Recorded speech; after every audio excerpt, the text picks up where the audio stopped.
കൈകൾ കൂപ്പി വണങ്ങുന്നു. പാദധാരിലായി ഞങ്ങൾ ജീവിതയാത്രയിൽ കൂടെയുണ്ടാകണേ സർവേശ്വരാ.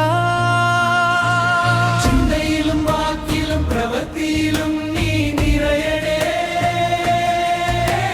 തിന്മതൻ വഴികളിൽ വീഴാതെ ഞങ്ങളെ താങ്ങണേ. ചിന്തയിലും വാക്കിലും പ്രവൃത്തിയിലും നീ നിറയണേ. തിന്മതൻ വഴികളിൽ വീഴാതെ ഞങ്ങളെ താങ്ങണേ.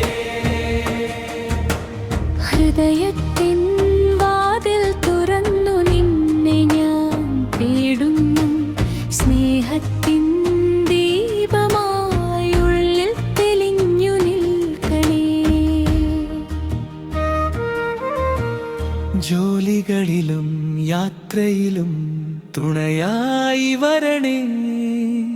ക്ലേശങ്ങൾ വന്നാലും തളരാതെ ശക്തിയേകണേ. ജോലികളിലും യാത്രയിലും തുണയായി വരണേ. ക്ലേശങ്ങൾ വന്നാലും തളരാതെ ശക്തിയേകണേ. സമാധാനത്തിൻ്റെ ദൂതരായി ഞങ്ങളെ മാറ്റണേ. കുടുംബത്തിൽ ശാന്തിയും ഐക്യവും നൽകണേ.